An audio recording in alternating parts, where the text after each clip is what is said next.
¿Quién era el discípulo amado? Spinoza señala a Judas y no a Juan. ¿Alguna vez te has preguntado si todo lo que creías saber sobre la historia más importante de la humanidad podría estar completamente equivocado? ¿Y si te dijera que durante casi 2000 años la cristiandad ha estado repitiendo una mentira tan grande que ha definido no solo la fe de millones, sino también el curso de la civilización occidental? Antes de que pienses que esto es solo otra teoría conspirativa, quiero que sepas que lo que estás a punto de escuchar no viene de un youtuber cualquiera, sino de uno de los filósofos más brillantes de la historia, Baruch Spinoza, un hombre que fue tan revolucionario en su pensamiento que lo expulsaron de su propia comunidad judía en Ámsterdam, y cuyas ideas fueron tan peligrosas que sus libros fueron prohibidos por la Inquisición. Déjame hacerte una pregunta antes de continuar.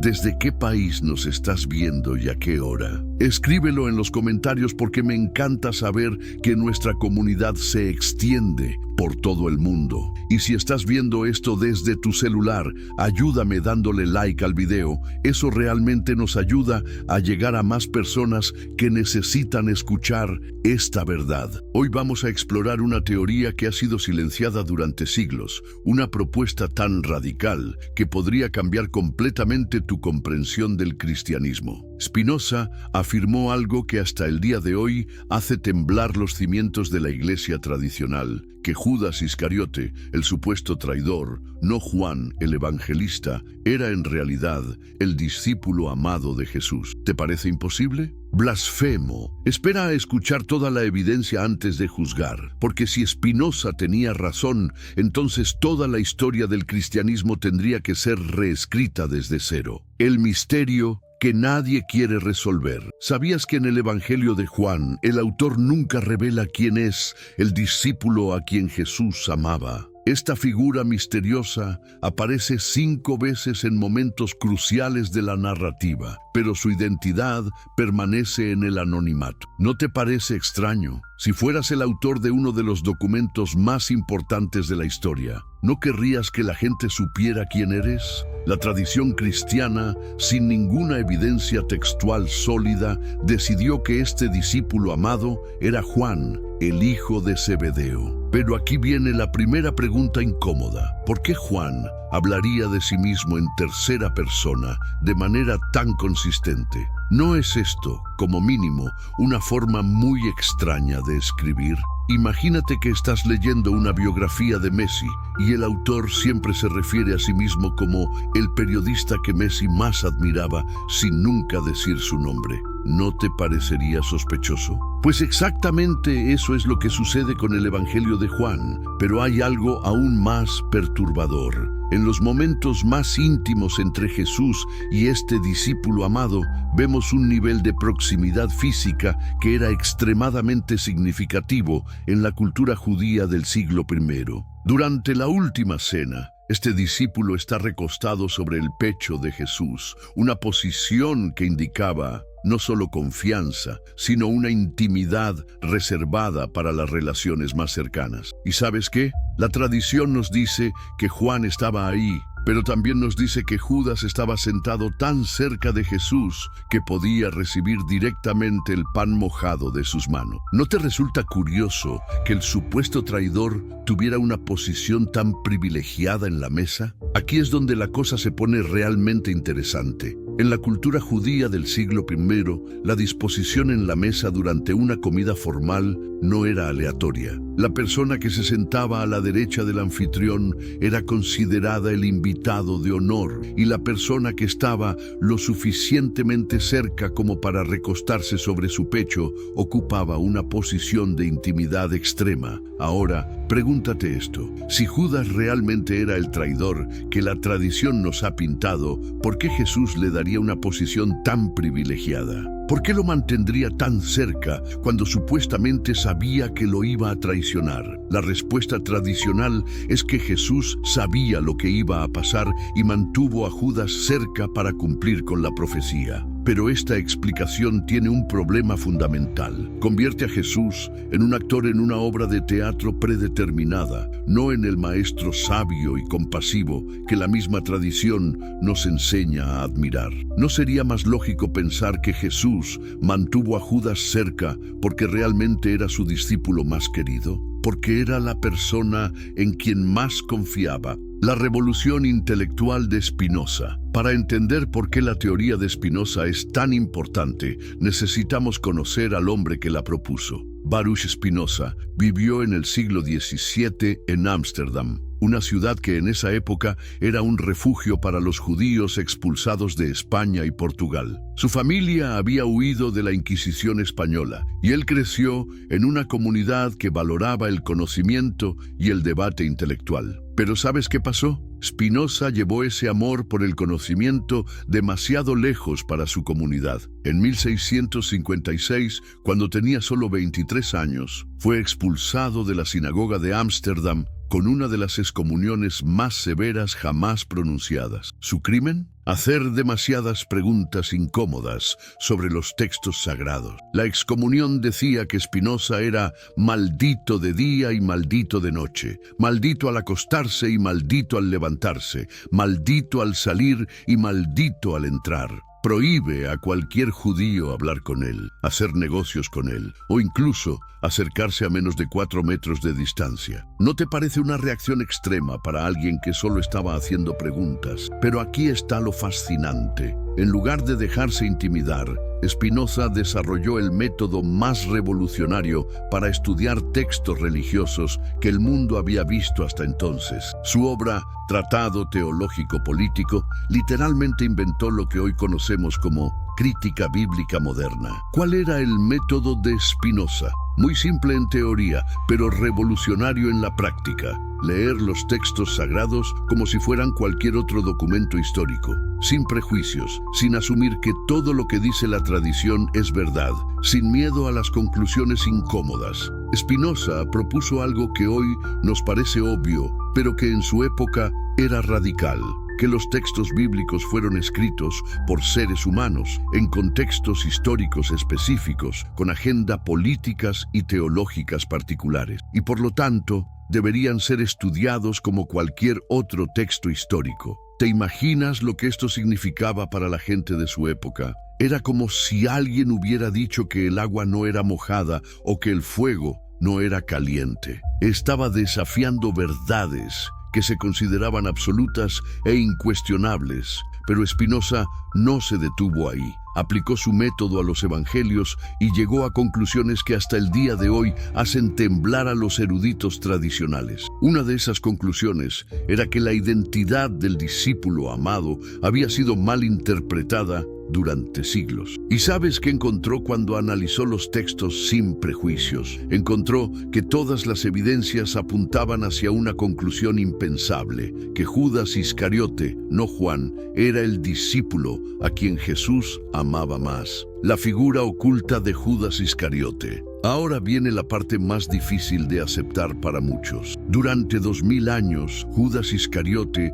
ha sido pintado como el villano absoluto de la historia cristiana. Es el traidor por excelencia, el símbolo del mal, la persona cuyo nombre se ha convertido en sinónimo de traición. Pero ¿qué pasaría si todo esto fuera una construcción posterior? ¿Qué pasaría si la verdadera historia de Judas fuera completamente diferente? Empecemos con su nombre. Iscariote no significa traidor, como mucha gente cree. Los eruditos han propuesto varias interpretaciones. Podría significar hombre de Keriot, una ciudad del sur de Judea, o podría derivar de sicario, que era el nombre dado a los revolucionarios judíos que luchaban contra la ocupación romana. ¿No te parece interesante que Judas pudiera haber sido un revolucionario? Esto cambiaría completamente nuestra comprensión de sus motivaciones. En lugar de ser un simple traidor movido por la codicia,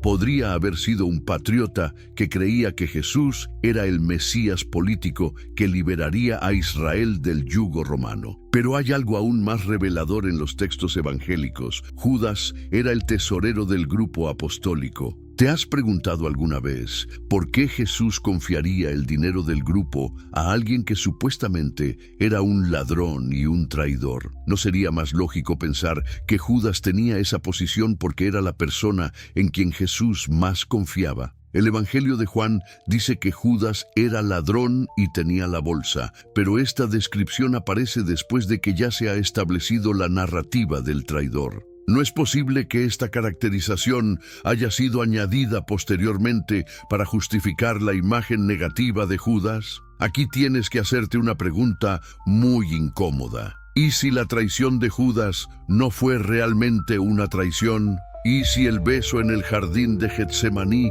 no fue una señal de traición, sino una señal de amor y respeto? En la cultura judía del siglo I, besar a un maestro era una forma de mostrar respeto y cariño. Los estudiantes besaban a sus rabinos como muestra de veneración. ¿No es posible que Judas estuviera simplemente saludando a su maestro con el respeto tradicional? Pero aquí viene lo más perturbador de todo. En los 4 evangelios, las versiones de la traición de Judas son completamente diferentes. En Mateo, Judas devuelve el dinero y se suicida por remordimiento. En Lucas, Satanás entra en Judas. En Juan, Jesús le da el pan mojado a Judas como una señal específica. ¿No te parece extraño que un evento tan importante tenga versiones tan contradictorias? Y si estas contradicciones existen porque los evangelistas estaban tratando de explicar algo que no entendían completamente. ¿Y si estaban tratando de dar sentido a por qué el discípulo más amado de Jesús aparentemente lo había traicionado? Aquí es donde la teoría de Spinoza se vuelve realmente fascinante. Él propuso que no hubo traición en absoluto, que Judas actuó siguiendo instrucciones específicas de Jesús, que el arresto de Jesús no fue el resultado de una traición, sino parte de un plan en el que Judas desempeñó el papel más difícil y doloroso. ¿Te imaginas lo que esto significaría? Significaría que Judas no fue el traidor de la historia, sino el héroe más trágico. El discípulo que amaba tanto a su maestro que estuvo dispuesto a cargar con el odio de la historia para cumplir con la misión que Jesús le había encomendado. La evidencia textual que nadie quiere ver. Ahora vamos a examinar las evidencias textuales que apoyan la teoría de Spinoza. Y te advierto que lo que vas a escuchar podría cambiar para siempre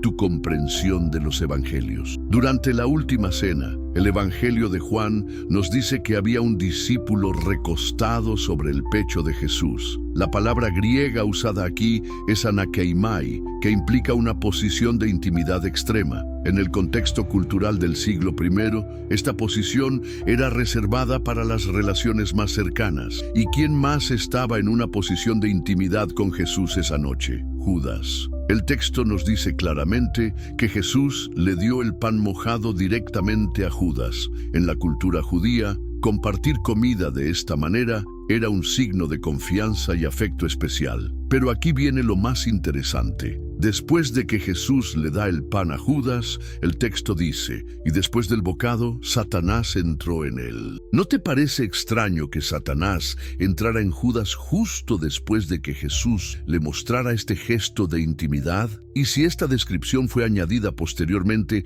para explicar por qué el discípulo más amado parecía haber traicionado a Jesús? ¿Y si los evangelistas posteriores no podían entender cómo el discípulo más cercano a Jesús había participado en su arresto y por eso inventaron la explicación de la posesión satánica? Hay algo más que la mayoría de la gente no nota. En el momento del arresto, cuando Judas llega con los soldados, Jesús no muestra sorpresa ni enojo. No hay reproches, no hay condena. De hecho, Jesús se dirige a Judas como amigo. ¿No te parece extraño que Jesús llamara amigo a alguien que lo estaba traicionando? ¿O es posible que no hubiera traición en absoluto y que Judas simplemente estuviera cumpliendo con algo que Jesús le había pedido que hiciera? Ahora observa lo que pasa después de la crucifixión. El discípulo amado está presente en la cruz, algo que requería una valentía extraordinaria. Estar al lado de un crucificado era peligroso.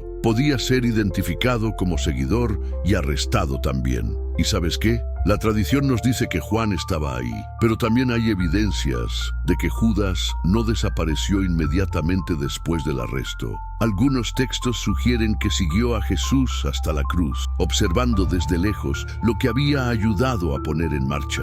¿No sería esto más coherente con la imagen de alguien que amaba profundamente a Jesús? Alguien que había seguido las instrucciones de su maestro, sabiendo que esto significaría vivir para siempre con el peso de ser recordado como un traidor. Pero hay algo aún más revelador. En el Evangelio de Juan, después de la resurrección, cuando Pedro y el discípulo amado corren hacia la tumba, el discípulo amado llega primero y ve y cree inmediatamente. ¿No te parece que este discípulo conocía algo que los otros no sabían? ¿Y si este discípulo amado era Judas, y él sabía que la muerte de Jesús no era el final, sino parte del plan? ¿Y si su fe inmediata en la resurrección venía del hecho de que él había participado conscientemente en hacer posible la crucifixión? Aquí tienes que hacerte una pregunta muy incómoda. ¿Y si Judas era el único discípulo que realmente entendía lo que Jesús había venido a hacer? ¿Y si todos los demás discípulos esperaban un Mesías político que establecería un reino terrenal, pero Judas era el único que comprendía que la misión de Jesús era espiritual? Esto explicaría por qué Jesús confiaba tanto en él. Explicaría por qué le dio la posición de tesorero. Explicaría por qué lo mantuvo tan cerca durante la última cena. Y explicaría por qué le encomendó la tarea más difícil y dolorosa de todas: hacer posible la crucifixión. La reinterpretación revolucionaria. Ahora viene la parte que realmente va a desafiar todo lo que creías saber. Si Spinoza tenía razón, entonces la historia del cristianismo no es la historia de un maestro traicionado por un discípulo codicioso. Es la historia de un maestro que amaba tanto a la humanidad que estuvo dispuesto a pedirle a su discípulo más querido que cargara con el odio de la historia para hacer posible la salvación. ¿Te imaginas lo que esto significaría para Judas? En lugar de ser el villano de la historia, sería el héroe más trágico. El discípulo que amaba tanto a Jesús, que estuvo dispuesto a sacrificar su propia reputación, su propio nombre, su propia memoria histórica para cumplir con la voluntad de su maestro. Piénsalo por un momento. Si Jesús realmente necesitaba ser arrestado y crucificado para cumplir con su misión, alguien tenía que hacer posible ese arresto. Y esa persona tendría que cargar para siempre con la responsabilidad de haber traicionado al Hijo de Dios. ¿No requeriría esto una fe y un amor extraordinarios? ¿No sería esta la prueba definitiva de devoción? Estar dispuesto a ser odiado por la historia para cumplir con la voluntad de Dios. Pero aquí hay algo aún más profundo. Si Judas era realmente el discípulo amado, entonces su traición no fue una traición en absoluto. Fue el acto de amor más grande en la historia de la humanidad. Fue el sacrificio de su propia reputación para hacer posible la salvación del mundo. ¿Y sabes qué? Esto cambiaría completamente nuestra comprensión del mensaje cristiano. En lugar de ser una historia sobre la traición y la redención, sería una historia sobre el amor extremo y el sacrificio consciente. Imagínate cómo se sintió Judas cuando vio a Jesús en la cruz. No era la satisfacción de un traidor, sino la agonía de alguien que había hecho posible la muerte de la persona que más amaba en el mundo. No era la alegría de haber recibido 30 monedas de plata, sino el dolor de haber cumplido con la tarea más difícil jamás encomendada a un ser humano. ¿No explica esto mejor por qué Judas devolvió el dinero? ¿No explica esto mejor por qué, según algunos relatos, se suicidó? No era el remordimiento de un traidor, sino la agonía de alguien que había participado en la muerte de la persona que más amaba, aunque fuera siguiendo sus instrucciones. Pero aquí viene lo más revolucionario de todo. Si Judas era el discípulo amado, entonces todo lo que creíamos sobre la naturaleza del amor y la traición tendría que ser reexaminado. ¿No sería posible que el amor más grande requiera a veces los sacrificios más dolorosos? ¿Y si el mensaje real del cristianismo no es que debemos evitar la traición, sino que debemos estar dispuestos a cualquier sacrificio por amor? ¿Y si Judas no es el ejemplo de lo que no debemos hacer, sino el ejemplo supremo de lo que el amor verdadero puede exigir. Las implicaciones para la fe moderna. Ahora,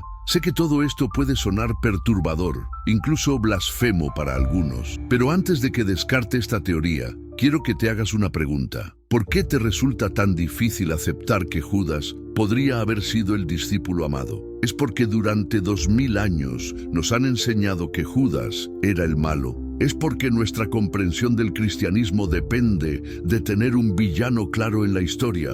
¿O es porque la idea de que el discípulo más amado tuvo que cargar con el odio de la historia para cumplir con la voluntad de Dios es demasiado compleja para nuestras mentes acostumbradas a las narrativas simples de buenos y malos? ¿Te has preguntado alguna vez por qué necesitamos que Judas sea el malo? ¿No sería más inspirador saber que incluso la persona más odiada de la historia podría haber sido en realidad la más fiel? Aquí tienes que enfrentar una verdad incómoda. Si Judas era realmente el discípulo amado, entonces hemos estado odiando al héroe de la historia durante 2000 años. Hemos estado usando el nombre de la persona más fiel como sinónimo de traición. Hemos estado perpetuando una de las injusticias más grandes de la historia humana. ¿Y sabes qué? Esto no disminuye el mensaje cristiano, lo amplifica, porque si Judas era el discípulo amado, entonces la historia del cristianismo no es solo sobre el amor de Dios por la humanidad. Es también sobre el amor de un discípulo por su maestro, un amor tan grande que estuvo dispuesto a ser odiado por la historia para cumplir con la voluntad de Dios. ¿No hace esto que el mensaje cristiano sea aún más poderoso? ¿No nos enseña que el amor verdadero a veces requiere sacrificios que otros no pueden entender? ¿No nos muestra que la fe más grande puede venir disfrazada de traición aparente? Pero aquí hay algo aún más importante. Si Spinoza tenía razón, entonces durante 2000 años la Iglesia cristiana ha estado perpetuando una mentira. Ha estado enseñando que Judas era el traidor cuando en realidad era el discípulo más fiel. Ha estado usando el ejemplo de Judas para enseñar sobre la traición cuando debería haber estado usando su ejemplo para enseñar sobre el amor extremo. ¿No te parece que esto tiene implicaciones enormes para cómo entendemos la autoridad religiosa? ¿No te parece que esto sugiere que deberíamos cuestionar más las tradiciones que se nos presentan como verdades absolutas? ¿Y si esta no es la única verdad importante que ha sido ocultada o malinterpretada durante siglos? ¿Y si hay otras verdades sobre los orígenes del cristianismo que han sido suprimidas porque no convenían a las narrativas oficiales? Aquí tienes que hacerte una pregunta muy personal. ¿Estás dispuesto a cuestionar lo que te han enseñado toda tu vida? ¿Estás dispuesto a considerar que la historia más importante de la humanidad podría ser más compleja, más matizada, más hermosa de lo que pensaba? La búsqueda de la verdad en un mundo de dogmas. Mira, sé que todo esto puede ser abrumador. Sé que cuestionar verdades que has aceptado toda tu vida no es fácil, pero quiero que recuerdes algo. La verdad no necesita nuestra protección. La verdad puede defenderse sola. Lo que necesita protección son las mentiras y las medias verdades. ¿Y sabes qué? Spinoza lo sabía. Por eso fue expulsado de su comunidad. Por eso sus libros fueron prohibidos. Por eso su nombre fue maldito. Porque él entendía que la búsqueda de la verdad a menudo requiere el valor de desafiar las ortodoxias establecidas. Pero valió la pena. Valió la pena que Spinoza sacrificara su posición social, su seguridad económica, su pertenencia a la comunidad por sus ideas. Yo creo que sí, porque gracias a él, hoy podemos hacer preguntas que antes eran impensables. ¿Y sabes qué es lo más irónico de todo? Si Judas era realmente el discípulo amado, entonces él y Spinoza tenían algo en común. Ambos estuvieron dispuestos a ser odiados por amor a la verdad. Judas estuvo dispuesto a ser odiado por la historia para cumplir con la voluntad de Jesús. Spinoza estuvo dispuesto a ser odiado por su comunidad para revelar la verdad sobre los textos sagrados. ¿No te parece que esto nos enseña algo importante sobre el precio de la verdad? ¿No te parece que esto nos muestra que a veces las personas más valiosas son aquellas que están dispuestas a ser malentendidas por las generaciones futuras? Aquí tienes que hacerte una pregunta muy importante. ¿De qué lado de la historia quieres estar? ¿Del lado de los que aceptan ciegamente lo que se les dice o del lado de los que tienen el valor de hacer preguntas difíciles? ¿Vas a ser como la mayoría de la gente que escucha esta teoría y la descarta inmediatamente porque desafía sus creencias? ¿O vas a ser como Spinoza, que tuvo el valor de seguir la evidencia sin importar a dónde lo llevara? No te estoy pidiendo que cambies tu fe. Te estoy pidiendo que tengas el valor de examinarla. Te estoy pidiendo que seas lo suficientemente valiente como para considerar que la verdad podría ser más compleja y más hermosa de lo que pensabas. ¿Y sabes qué? Si después de examinar toda la evidencia decides que la teoría de Spinoza está equivocada, eso está bien, pero hazlo desde el conocimiento, no desde la ignorancia. Hazlo desde la investigación, no desde el prejuicio, porque al final, independientemente de si Judas era o no el discípulo amado, el legado de Spinoza nos enseña algo fundamental: que la búsqueda sincera de la verdad siempre vale la pena, incluso cuando esa búsqueda nos lleva a lugares incómodos. ¿No te parece que esto es exactamente lo que el mundo necesita ahora? ¿No te parece que en una época de fake news y verdades alternativas necesitamos más que nunca el ejemplo de alguien que tuvo el valor de buscar la verdad sin importar las consecuencias? El precio de la verdad. Pero aquí hay algo que no puedo dejar de mencionar. Si decides tomar en serio la teoría de Spinoza, si decides investigar por ti mismo, si decides cuestionar las narrativas tradicionales, vas a pagar un precio. ¿Cuál es ese precio? Bueno, vas a perder la comodidad de las respuestas fáciles. Vas a perder la seguridad de las verdades absolutas. Vas a perder la tranquilidad de saber exactamente quiénes son los buenos y quiénes son los malos en la historia. ¿Y sabes qué?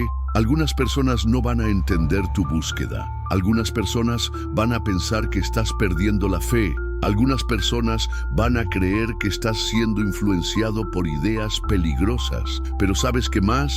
Vas a ganar algo mucho más valioso. Vas a ganar la capacidad de pensar por ti mismo. Vas a ganar la libertad de buscar la verdad sin las limitaciones de los dogmas establecidos. Vas a ganar la oportunidad de participar en una de las búsquedas más importantes de la humanidad: la búsqueda de la verdad sobre nuestros orígenes espirituales. ¿No te parece que esto vale la pena? ¿No te parece que la libertad intelectual es más valiosa que la comodidad de las creencias no examinadas? Aquí tienes que tomar una decisión. Puedes cerrar este video ahora mismo, olvidarte de todo lo que has escuchado y seguir con tu vida como si nada hubiera cambiado. O puedes decidir que quieres saber más. Puedes decidir que quieres investigar por ti mismo. Puedes decidir que quieres ser parte de esta búsqueda de la verdad. ¿Qué vas a elegir? ¿La comodidad de la ignorancia o la responsabilidad del conocimiento? El llamado a la investigación. Mira, yo no te estoy pidiendo que creas ciegamente en la teoría de Spinoza. De hecho, te estoy pidiendo exactamente lo contrario. Te estoy pidiendo que no creas ciegamente en nada, ni siquiera en lo que yo te estoy diciendo. ¿Qué te estoy pidiendo entonces? Te estoy pidiendo que investigues por ti mismo. Te estoy pidiendo que leas los textos originales. Te estoy pidiendo que estudies el contexto histórico. Te estoy pidiendo que uses tu propia mente para llegar a tus propias conclusiones. ¿Y sabes qué? Si después de hacer tu propia investigación decides que Spinoza estaba equivocado, yo voy a respetar tu conclusión, porque lo que me importa no es que estés de acuerdo conmigo, sino que hayas tenido el valor de buscar la verdad por ti mismo. Pero ¿sabes qué espero que pase? Espero que te des cuenta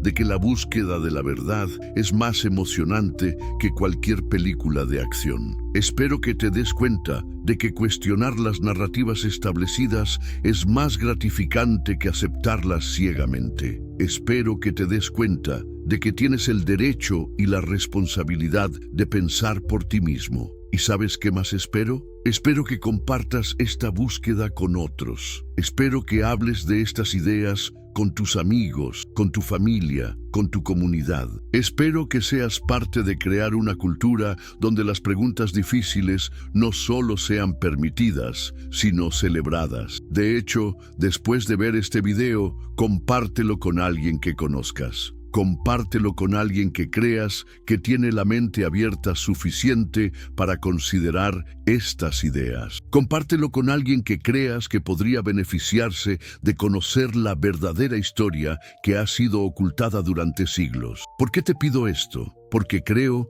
que estas ideas son demasiado importantes para mantenerlas en secreto. Creo que la gente tiene derecho a saber que hay interpretaciones alternativas de la historia más importante de la humanidad. Creo que la gente tiene derecho a decidir por sí misma qué creer. ¿Y sabes qué? Si suficientes personas empiezan a hacer estas, ¿quién era el discípulo amado? Spinoza señala a Judas y no a Juan. ¿Sabías que una de las verdades más importantes de la historia del cristianismo ha sido ocultada durante casi 2000 años? ¿Te imaginas que todo lo que creías saber sobre la figura más controvertida de los evangelios podría estar completamente equivocado? Prepárate, porque lo que estás a punto de descubrir no viene de teorías conspirativas baratas, sino de uno de los filósofos más brillantes que ha existido, Baruch Spinoza. Antes de continuar, me encantaría saber desde qué país nos estás viendo y qué hora es donde te encuentras. Déjamelo en los comentarios, porque nuestra comunidad se extiende por todo el mundo hispano y me emociona saber que estas verdades están llegando a cada rincón del planeta. Y si estás viendo esto desde tu celular, hazme un favor enorme y dale like al video ahora mismo. Eso nos ayuda muchísimo a que YouTube le muestre este contenido a más personas que necesitan conocer esta realidad. ¿Estás listo para que tu comprensión del cristianismo se transforme para siempre? Porque Spinoza propuso algo tan revolucionario que hasta hoy hace temblar los cimientos de la iglesia tradicional. Que Judas Iscariote, el supuesto traidor más odiado de la historia, era en realidad el discípulo amado de Jesús. No Juan el Evangelista, como nos han enseñado durante siglos, sino Judas. ¿Te parece imposible? ¿Blasfemo? Espera a conocer toda la evidencia antes de juzgar. Porque si Spinoza tenía razón, entonces toda la historia del cristianismo tendría que ser reescrita desde cero, y millones de personas han estado odiando al héroe más grande de la fe durante 2 milenios, la figura misteriosa que nadie quiere identificar. ¿Alguna vez te has preguntado por qué en el Evangelio de Juan el autor nunca revela la identidad del discípulo a quien Jesús amaba? Esta figura aparece en los momentos más cruciales de la narrativa, pero permanece en el anonimato más absoluto. ¿No te resulta extraño que si fueras el autor de uno de los documentos más importantes de la historia, no quisieras que la gente supiera quién eres? La tradición cristiana, sin ninguna evidencia textual sólida, decidió arbitrariamente que este discípulo amado era Juan, el hijo de Zebedeo. Pero aquí surge la primera pregunta devastadora. ¿Por qué Juan hablaría de sí mismo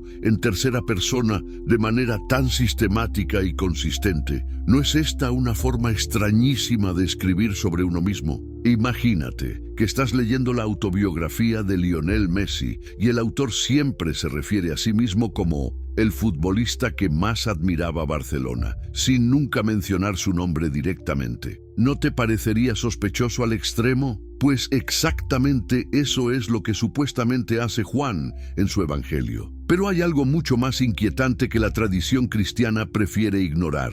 En los momentos más íntimos entre Jesús y este discípulo amado, observamos un nivel de proximidad física que era extremadamente significativo en la rígida cultura judía del siglo I. Durante la última cena, este discípulo está literalmente recostado sobre el pecho de Jesús, una posición que en esa época indicaba no solo confianza absoluta, sino una intimidad reservada únicamente para las relaciones más profundas y especiales. ¿Y sabes qué detalle la tradición cristiana ha pasado por alto convenientemente? Los textos nos dicen que Juan estaba presente en esa cena, pero también nos revelan que Judas estaba sentado tan cerca de Jesús que podía recibir directamente de sus manos el pan mojado. ¿No te resulta extraordinariamente curioso que el supuesto traidor más despreciable de la historia tuviera una posición tan privilegiada en la mesa del hombre que supuestamente iba a traicionar? En la cultura judía del siglo I, la disposición en la mesa durante una comida formal jamás era aleatoria. Cada posición tenía un significado específico y jerárquico. La persona que se sentaba a la derecha del anfitrión era considerada el invitado de honor más importante, y la persona que estaba lo suficientemente cerca como para recostarse sobre su pecho ocupaba una posición de intimidad extrema, reservada solo para los más queridos. Ahora hazme el favor de hacerte esta pregunta incómoda. Si Judas realmente era el traidor vil y codicioso que la tradición nos ha pintado durante siglos, ¿por qué Jesús le habría otorgado una posición tan privilegiada y especial en la mesa? ¿Por qué lo mantendría tan cerca físicamente cuando supuestamente ya sabía que lo iba a traicionar esa misma noche? La respuesta tradicional que te han dado toda tu vida es que Jesús sabía lo que iba a pasar y mantuvo a Judas cerca para cumplir con una profecía predeterminada. Pero esta explicación tiene un problema fundamental que derrumba toda la teología cristiana. Convierte a Jesús en un simple actor, representando un papel en una obra de teatro ya escrita, no en el maestro sabio, compasivo y genuinamente humano que la misma tradición nos enseña a admirar y seguir. ¿No sería infinitamente más lógico, más coherente y más hermoso pensar que Jesús mantuvo a Judas cerca porque realmente era su discípulo más querido? Porque era la persona en quien más confiaba en el mundo entero, porque era quien mejor comprendía su misión y su mensaje, el genio revolucionario que desafió al mundo. Para comprender verdaderamente por qué la teoría de Spinoza representa una revolución intelectual sin precedentes, necesitamos conocer al extraordinario hombre que la desarrolló. Baruch Spinoza nació en 1632 en Ámsterdam, una ciudad que en esa época funcionaba como refugio para los judíos sefardíes expulsados brutalmente de España y Portugal por la Inquisición. Su familia había huido del terror religioso español y él creció en una próspera comunidad que valoraba profundamente el conocimiento, el debate intelectual y la libertad de pensamiento. Pero ¿sabes qué pasó con este joven brillante? Spinoza llevó ese amor familiar por el conocimiento demasiado lejos para los gustos conservadores de su propia comunidad. En 1656, cuando tenía apenas 23 años, fue expulsado de la sinagoga portuguesa de Ámsterdam con una de las excomuniones más severas, despiadadas y completas que jamás se hayan pronunciado en la historia del judaísmo. ¿Quieres saber qué decía exactamente esa excomunión? Declaraba que Spinoza era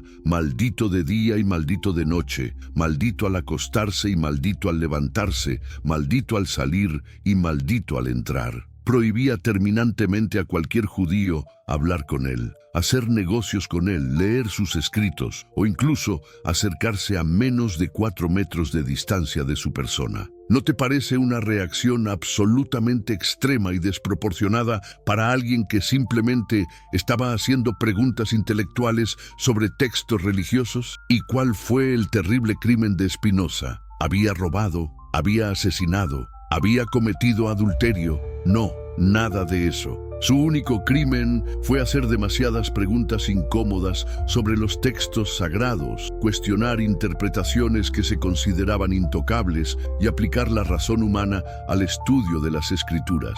Pero aquí está lo absolutamente fascinante. En lugar de dejarse intimidar por esta brutal excomunión, en lugar de retractarse o pedir perdón, Spinoza hizo algo extraordinario. Desarrolló el método más revolucionario y científico para estudiar textos religiosos que el mundo había visto hasta entonces. Su obra monumental, Tratado Teológico Político, literalmente inventó lo que hoy conocemos como crítica bíblica moderna. ¿En qué consistía exactamente el método revolucionario de Spinoza? En teoría era muy simple, pero en la práctica era absolutamente radical para su época. Propuso leer los textos sagrados exactamente como se lee cualquier otro documento histórico, sin prejuicios religiosos, sin asumir automáticamente que todo lo que dice la tradición es verdad incuestionable, sin miedo a llegar a conclusiones que pudieran resultar incómodas para las autoridades establecidas. Spinoza propuso algo que hoy nos parece obvio, pero que en el siglo XVII era completamente revolucionario: que los textos bíblicos fueron escritos por seres humanos reales, en contextos históricos específicos, con agendas políticas y teológicas particulares, y por lo tanto deberían ser estudiados, analizados y criticados como cualquier otro texto histórico o literario. ¿Te puedes imaginar lo que esto significaba para la gente de su época? Era como si alguien hubiera declarado públicamente que el agua no era mojada, que el fuego no quemaba o que el sol no daba luz. Estaba desafiando directamente verdades que durante siglos se habían considerado absolutas, incuestionables y sagradas. Pero Spinoza no se detuvo ahí. Aplicó meticulosamente su método científico a los 4 evangelios y llegó a conclusiones que hasta el día de hoy hacen temblar a los eruditos bíblicos tradicionales. Una de esas conclusiones explosivas era que la identidad del discípulo amado había sido completamente mal interpretada y tergiversada durante casi 2000 años. ¿Y qué encontró exactamente Spinoza cuando analizó los textos evangélicos sin los prejuicios de la tradición? Encontró que todas las evidencias textuales, históricas y culturales apuntaban hacia una conclusión absolutamente impensable para su época: que Judas Iscariote, no Juan el Evangelista, era el discípulo a quien Jesús amaba más profundamente. ¿Te imaginas la bomba intelectual que esto representó? Spinoza no solo estaba cuestionando una interpretación tradicional, estaba volteando completamente de cabeza toda la narrativa fundamental del cristianismo. Estaba sugiriendo que durante 2 milenios la humanidad había estado odiando al héroe más grande de la fe cristiana, la verdadera historia de Judas Iscariote. Ahora viene la parte más difícil de aceptar para cualquier persona que haya crecido en la tradición cristiana. Durante exactamente 2000 años, Judas Iscariote ha sido pintado como el villano absoluto de la historia humana. Es el traidor por excelencia, el arquetipo del mal, la personificación de la traición, la persona cuyo nombre se ha convertido en sinónimo universal de deslealtad y perfidia. Pero ¿qué pasaría si absolutamente todo esto fuera una construcción posterior? ¿Qué pasaría si la verdadera historia de Judas fuera no solo completamente diferente, sino diametralmente opuesta a lo que nos han enseñado? ¿Qué pasaría si el hombre más odiado de la historia fuera en realidad el más fiel? Empecemos por analizar su nombre con rigor histórico. Iscariote no significa traidor, como mucha gente cree erróneamente. Los eruditos en lenguas semíticas han propuesto varias interpretaciones fascinantes. Podría significar hombre de Keriot, refiriéndose a una ciudad del sur de Judea, lo que lo convertiría en el único discípulo que no era Galileo. O podría derivar de sicario, que era el nombre específico dado a los revolucionarios judíos que luchaban activamente contra la brutal ocupación romana. ¿No te parece extraordinariamente interesante que Judas pudiera haber sido un revolucionario político? Esto cambiaría completamente nuestra comprensión de sus motivaciones y su carácter. En lugar de ser un simple traidor, movido por la codicia más vil, podría haber sido un patriota ardiente que creía genuinamente que Jesús era el Mesías político que liberaría finalmente a Israel del yugo romano. Pero ¿sabes qué detalle es aún más revelador y que la tradición cristiana prefiere ignorar? Judas era el tesorero oficial del grupo apostólico. era quien manejaba todo el dinero del movimiento de Jesús. ¿Te has preguntado alguna vez por qué Jesús confiaría la responsabilidad económica de todo su ministerio a alguien que supuestamente era un ladrón habitual y un traidor en potencia? ¿No sería absolutamente ilógico que Jesús, que según la tradición podía leer los corazones y conocer los pensamientos más íntimos de las personas, pusiera el dinero de su misión en manos de alguien deshonesto? ¿No sería mucho más sensato pensar que Judas tenía esa posición de máxima confianza porque era precisamente la persona en quien Jesús más confiaba en todo el mundo? El Evangelio de Juan sí dice que Judas era ladrón y tenía la bolsa, pero aquí hay que hacer una observación crítica fundamental. Esta descripción negativa aparece precisamente después de que ya se ha establecido completamente la narrativa del traidor. No es perfectamente posible que esta caracterización despectiva haya sido añadida posteriormente por editores que necesitaban justificar y reforzar la imagen negativa de Judas. Aquí tienes que hacerte una pregunta que va a resultar tremendamente incómoda. ¿Y si la llamada traición de Judas no fue realmente una traición en absoluto? ¿Y si el famoso beso en el jardín de Getsemaní no fue una señal de traición, sino una señal genuina de amor, respeto y despedida? En la cultura judía del siglo I, besar a un maestro religioso era la forma tradicional y completamente normal de mostrar respeto y cariño. Los estudiantes besaban a sus rabinos como muestra de veneración y amor. ¿No es perfectamente posible que Judas estuviera simplemente saludando a su maestro querido con el respeto cultural tradicionalmente apropiado? Pero aquí viene lo que realmente va a perturbarte. Si examinas cuidadosamente los 4 evangelios, descubrirás que las versiones de la supuesta traición de Judas son completamente contradictorias entre sí. En Mateo, Judas devuelve el dinero lleno de remordimiento y se suicida. En Lucas, Satanás literalmente entra en Judas. En Juan, Jesús le da personalmente el pan mojado a Judas como una señal específica. ¿No te resulta absolutamente extraño que un evento tan supuestamente importante tenga versiones tan irreconciliablemente diferentes? Y si estas contradicciones fundamentales existen porque los evangelistas posteriores estaban desesperadamente tratando de explicar algo que no entendían completamente, y si estaban tratando de dar algún sentido a por qué el discípulo más amado de Jesús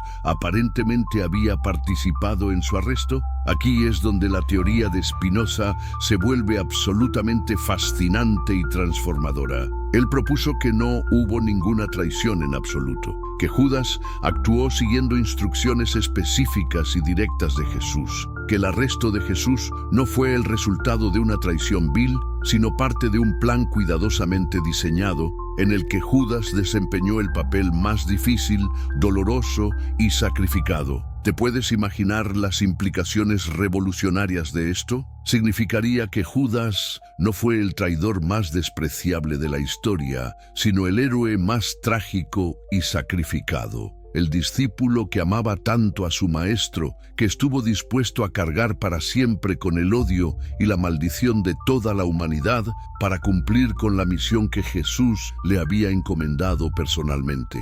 Las pruebas textuales que cambian todo. Ahora vamos a examinar meticulosamente las evidencias textuales que apoyan la teoría revolucionaria de Spinoza. Te advierto que lo que vas a descubrir podría transformar para siempre tu comprensión no solo de los evangelios, sino de toda la historia del cristianismo. Durante la última cena, el Evangelio de Juan nos revela que había un discípulo recostado sobre el pecho de Jesús. La palabra griega original usada aquí es anakeimai, que implica una posición de intimidad física extrema. En el contexto cultural riguroso del siglo I, esta posición era reservada exclusivamente para las relaciones más cercanas, más íntimas y más especiales. ¿Y quién más estaba en una posición de intimidad física directa con Jesús exactamente esa misma noche? Judas. El texto bíblico nos dice con absoluta claridad que Jesús le dio personalmente el pan mojado directamente a Judas. En la cultura judía de la época,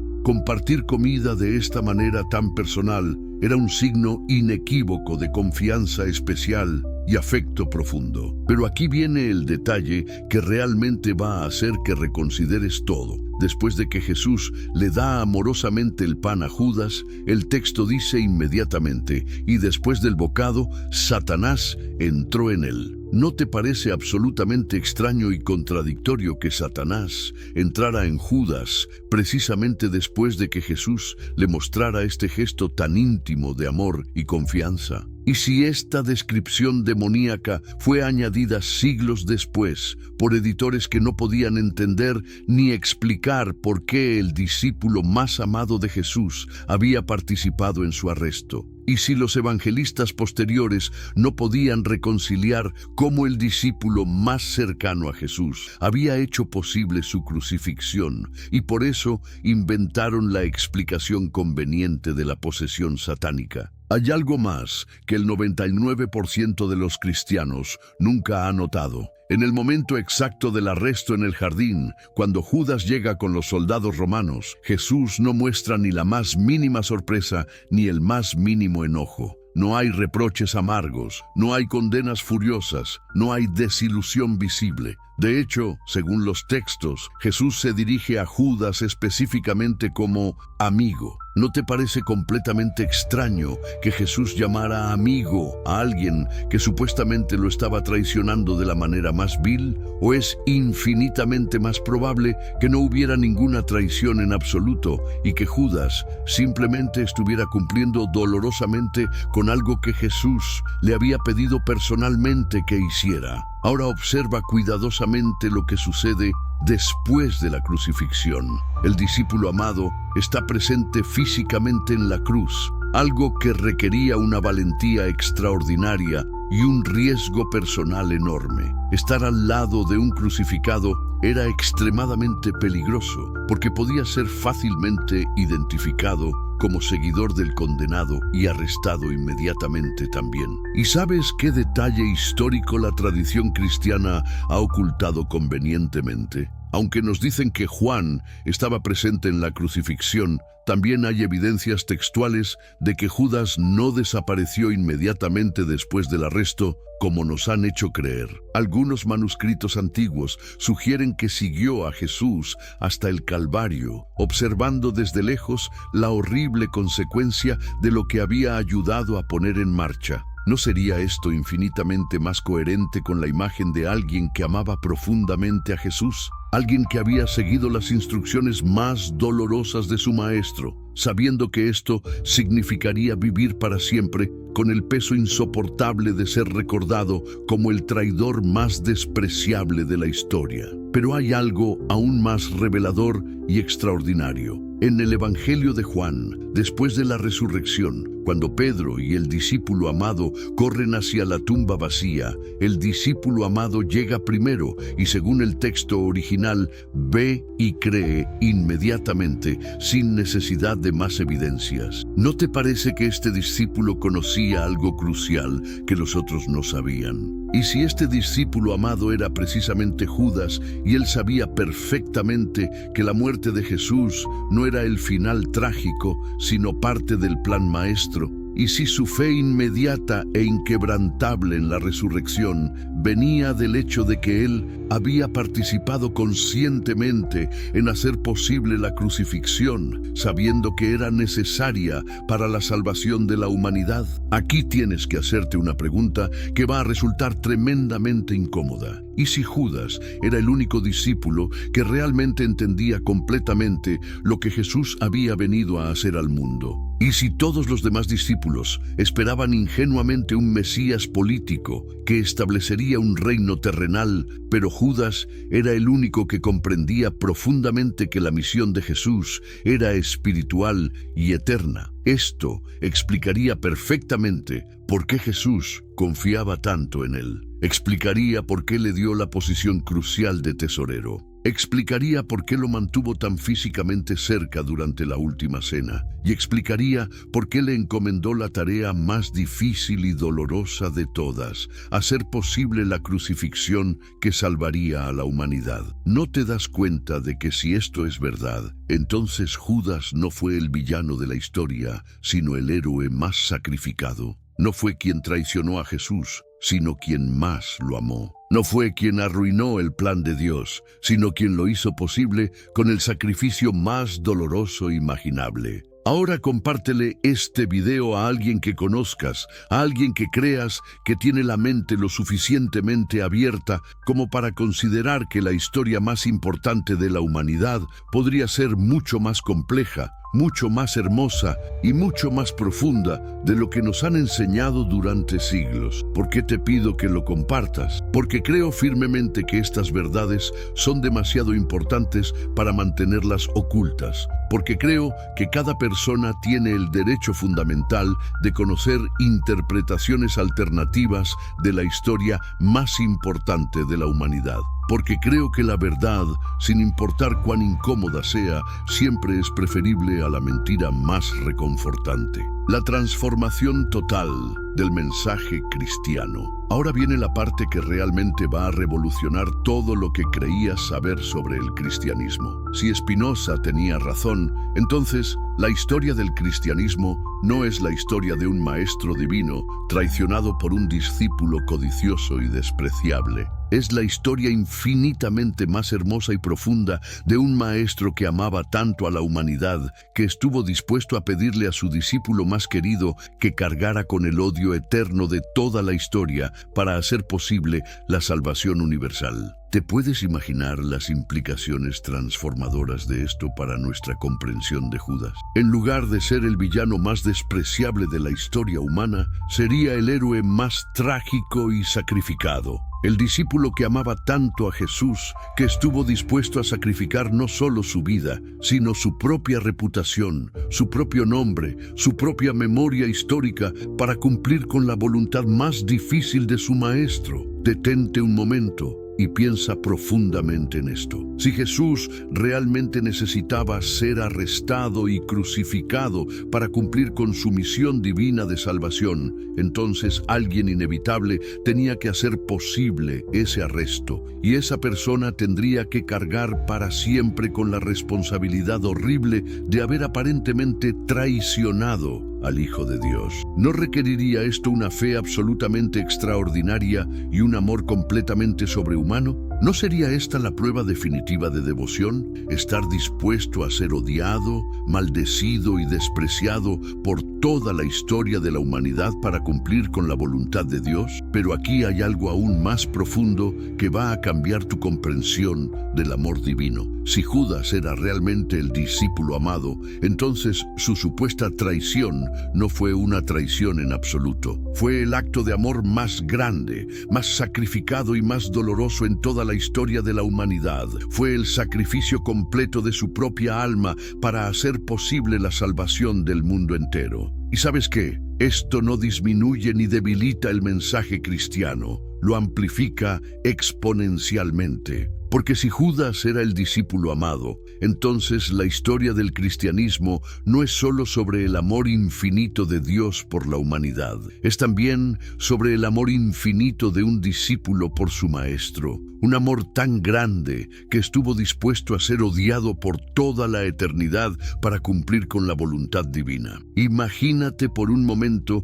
cómo se sintió Judas cuando vio a Jesús colgando en la cruz. No era la satisfacción cruel de un traidor que había logrado su objetivo malvado, sino la agonía indescriptible de alguien que había hecho posible la muerte de la persona que más amaba en todo el universo. No era la alegría de haber recibido 30 miserables monedas de plata, sino el dolor infinito de haber cumplido con la tarea más difícil, más dolorosa y más sacrificada jamás encomendada a un ser humano. ¿No explica esto perfectamente por qué Judas devolvió inmediatamente el dinero? ¿No explica esto por qué, según algunos relatos evangélicos, se suicidó? No era el remordimiento superficial de un traidor que se había arrepentido, sino la agonía insoportable de alguien que había participado conscientemente en la muerte de la persona que más amaba en el mundo, aunque fuera siguiendo específicamente sus instrucciones.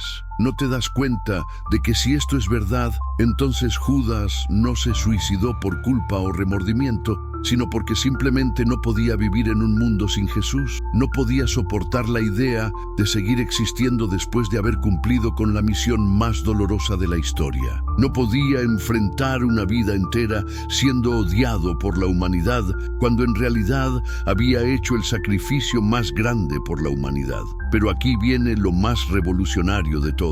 Si Judas era el discípulo amado, entonces absolutamente todo lo que creíamos sobre la naturaleza del amor, la lealtad, la traición y el sacrificio tendría que ser completamente reexaminado. No sería posible que el amor más grande requiera a veces los sacrificios más incomprendidos y más dolorosos. Y si el mensaje real y profundo del cristianismo no es que debemos evitar la traición, sino que debemos estar dispuestos a cualquier sacrificio, incluso el sacrificio de nuestra propia reputación por amor. Y si Judas no es el ejemplo de lo que no debemos hacer, sino el ejemplo supremo de lo que el amor verdadero, el amor divino, puede exigir de nosotros. ¿No hace esto que el mensaje cristiano sea infinitamente más poderoso y transformador? ¿No nos enseña que el amor verdadero a veces requiere sacrificios que otros no pueden entender ni apreciar?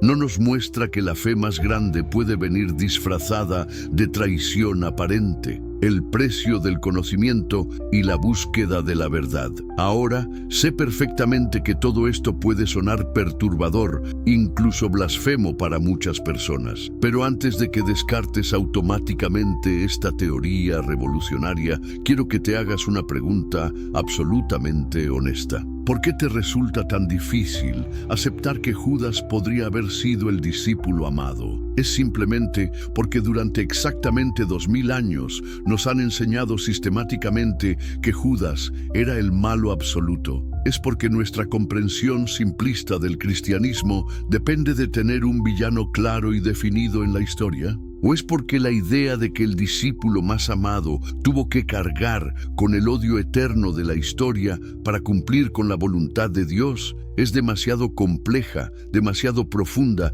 y demasiado dolorosa para nuestras mentes acostumbradas a las narrativas simples de buenos y malos? ¿Te has preguntado alguna vez por qué necesitamos psicológicamente que Judas sea el villano? ¿No sería infinitamente más inspirador, más hermoso y más transformador saber que incluso la persona más odiada de la historia podría haber sido en realidad la más fiel, la más sacrificada y la más amorosa? Aquí tienes que enfrentar una verdad que va a resultar tremendamente incómoda. Si Judas era realmente el discípulo amado, entonces durante exactamente 2000 años hemos estado odiando, maldeciendo y despreciando al héroe más grande de la historia cristiana. Hemos estado usando el nombre de la persona más fiel como sinónimo universal de traición. Hemos estado perpetuando una de las injusticias más monstruosas de toda la historia humana. ¿Y sabes qué? Esto no disminuye ni debilita el mensaje cristiano. Lo amplifica, lo profundiza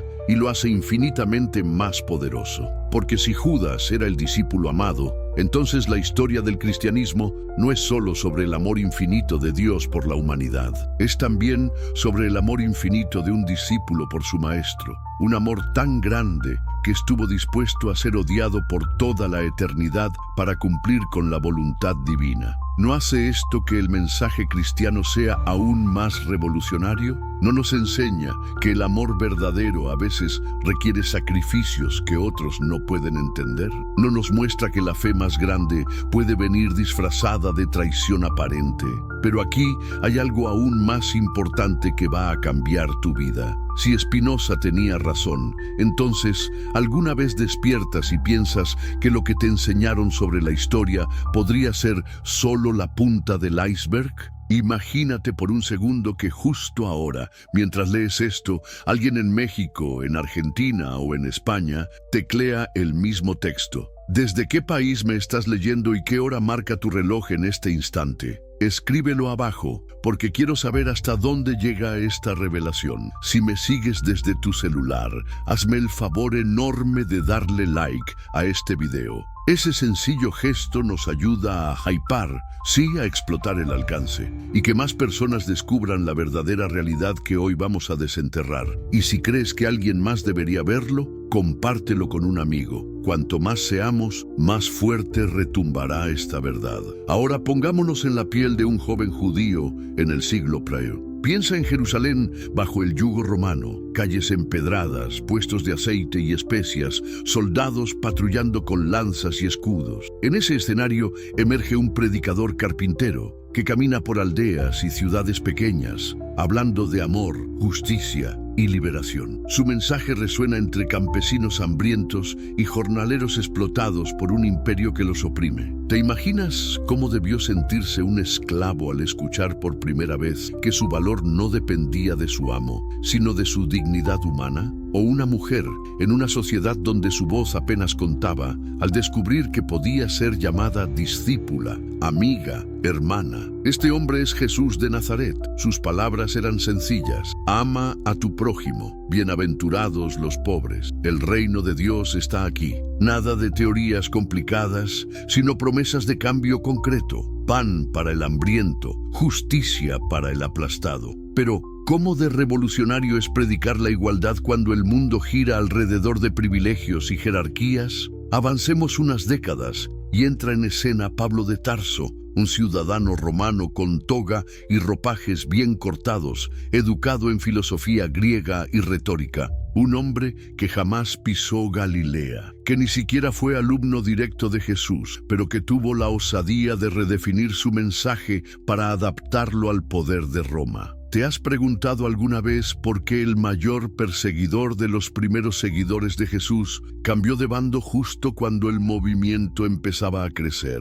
¿Podría ser casualidad o pura estrategia política? Pablo convierte a Jesús en un Dios divino, anuncia una salvación ya no terrenal, sino celestial, aleja la justicia del mundo real y la traslada aún más allá etéreo. Al mismo tiempo, pide a sus seguidores obedecer a las autoridades. Toda autoridad viene de Dios. Piensa en esa contradicción, un mensaje de liberación convertido en doctrina de sumisión. ¿Ves la transformación? Lo que era un grito contra el poder opresor de Roma pasó a ser el sostén teológico de imperios futuros. Cada vez que un rey o emperador quiso legitimar su trono, invocó esa doctrina paulina de obediencia a las autoridades. ¿Crees que fue accidente o diseño? Imagínate el genio político que comprende que para expandir una idea necesita despojarla de su contenido concreto, la igualdad, la justicia social,